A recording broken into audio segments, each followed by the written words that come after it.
మీ శ్రేయస్సు కోసం చేసే పూజలు హోమాలు యజ్ఞాలు ఇప్పుడు ఒక్క క్లిక్ దూరంలో వేదమందిర్.com. అందరికీ నమస్కారం. సుమన్ టీవీకి స్వాగతం. నేను గీతాంజలి. హరే కృష్ణ. కన్హా గర్ల్ 385 పేరు వినుంటారు కదా. ఎంత చక్కగా నామం పెట్టుకుని తులసిమాల వేసుకుని చక్కగా వీడియోస్ లో కనిపిస్తూ ఉంటారు. వారే హేమలత. ప్రస్తుతం మన స్టూడియోలో ఉన్నారు. వారు ఉండేది కోయంబత్తూరులో. ఎంత చక్కగా కృష్ణ భక్తిని చాటుతున్నారో కదా. ఒకసారి ఇలా కాల్ చేసి మీరు చాలా బాగా చెబుతున్నారండి, మీలాంటి వాళ్ళు ఇప్పుడు యంగర్ జనరేషన్ కి ఇలా అర్థమయ్యే రీతిలో చెప్తే చాలా బాగుంటుంది, ఇంకా చాలా విషయాలు మాట్లాడదాం అనగానే కోయంబత్తూరు నుంచి మన కోసం హైదరాబాద్ వచ్చారు. చాలా సంతోషం. వారికి థ్యాంక్ యూ చెబుతూ, అంటే సనాతన ధర్మం గురించి మనం ఎలా ఆ ధర్మాన్ని మనం ఫాలో అవ్వాలి, ధర్మం అసలు మనకి ఏం చెబుతోంది, ఇప్పటి జనరేషన్ వాళ్ళు ఏం తెలుసుకోవాలి, అంటే ప్రతిదీ వే ఆఫ్ లైఫ్, మన చుట్టూ ఉన్న పరిస్థితుల్లో మనం ఎలా అర్థం చేసుకోవాలి, మన శాస్త్రాలు కానీ మన ధర్మం కానీ వీటి గురించి తెలుసుకుంటే ఇంత చక్కగా మన లైఫ్ ని లీడ్ చేయొచ్చా ఇవన్నీ పాటిస్తూ అనే ఒక భావన వస్తుంది. ఇవన్నీ కూడా చిన్న చిన్న వీడియోస్ ద్వారా మనకు చెబుతూ ఉంటారు. కానీ ఇవాళ ఇక్కడ ఇంకా కొన్ని విషయాలు మాట్లాడదాం హేమలత గారితో. వారికి వెల్కమ్ చెప్పండి. హరే కృష్ణ.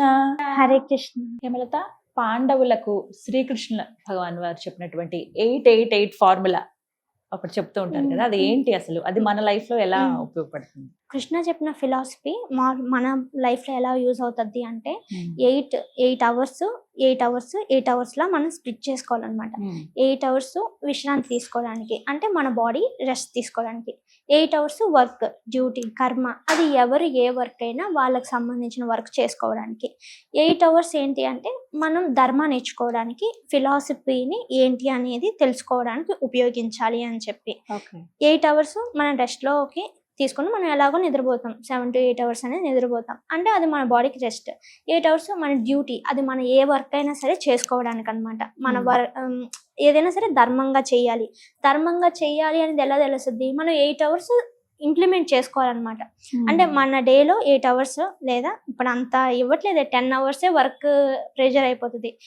మనం 10 అవర్స్ని మనం వర్క్కి వెళ్ళడానికి, వర్క్ రిటర్న్ రావడానికి 10 అవర్స్ ఇచ్చేస్తున్నాం. మినిమం 3 to 4 అవర్స్ అయినా సరే మన ధర్మ ఏం నేర్పిస్తుంది, మన స్పిరిచువాలిటీ అంటే ఏంటి ఖచ్చితంగా తెలుసుకోవాలి. మనం ఎప్పుడైతే తెలుసుకుంటామో అప్పుడే మన వర్క్లో దాన్ని ఇంప్లిమెంట్ చేయగలం. ఎప్పుడైతే మన వర్క్లో ఇంప్లిమెంట్ చేస్తామో అప్పుడు మన కర్మ అనేది తగ్గించుకోవచ్చు అనమాట. బ్యాడ్ కర్మలు చేయకుండా గుడ్ కర్మ చేయడానికి ఉపయోగపడుతుంది అనమాట. అది మనకి ఎలా ఉపయోగపడుతుంది అంటే మనం ఎక్కువ ఇబ్బందులు పడకుండా, అంటే నెక్స్ట్ జన్మలో ఎక్కువ ఇబ్బంది పడకుండా, మనకి ఇప్పుడు మనం ఎక్కువ కర్మలు చేసేసి బ్యాడ్ కర్మలన్నీ చేసేసాము అంటే మనం ధర్మం నేర్చుకోకుండా, ధర్మం నేర్చుకోవడానికి టైం ఇవ్వకుండా, మనకు ఇదే ధర్మం అని మనకే ఒకటి రాసేసుకొని దాని ప్రకారమే మనం నడిచేస్తాము అంటే మనకు బ్యాడ్ కర్మలు ఎక్కువ వస్తే నెక్స్ట్ జన్మలో ఖచ్చితంగా మనం దానికి తగ్గట్టుగా ఫలితం అనేది అనుభవించాల్సి వస్తుంది అనమాట. కాబట్టి అదే ఫార్ములా చెప్పారు.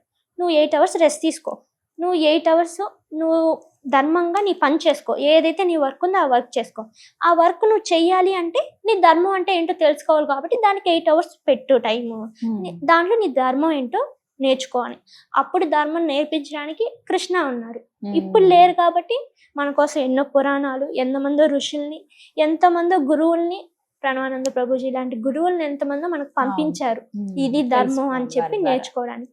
కాబట్టి ధర్మాన్ని నేర్చుకోవడానికి కూడా టైం పెట్టి ధర్మాన్ని నేర్చుకొని ఆ ధర్మాన్ని నీ లైఫ్ లో ఇంప్లిమెంట్ చేసుకొని బ్యాడ్ కర్మల నుంచి దూరంగా ఉండు అని చెప్పడానికి ఈ సూత్రం అందరూ ఫాలో ఈజీ అయిపోతుంది. లైఫ్ ఉన్నా ముందు స్టార్ట్ చేస్తే 8 అవర్స్ పెట్టాల్సిన అవసరం లేదు, ఎందుకంటే అంత టైం నువ్వు పెట్టినా నీకేం అర్థం కాదు. ఫస్ట్ లో వెళ్ళి నేర్చుకుంటే ఇబ్బందిగానే ఉంటది.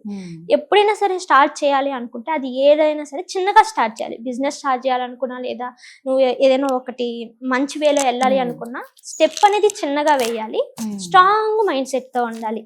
అప్పుడు మన స్టెప్స్ పెద్దదయ్యే కొంది, ఎక్కువ మనం ముందుకెళ్లే కొంది మన స్ట్రాంగ్ మైండ్ సెట్ ఉంటే ఎలాంటి ప్రాబ్లమ్స్ అయినా సరే మనం ఎదుర్కోవచ్చు.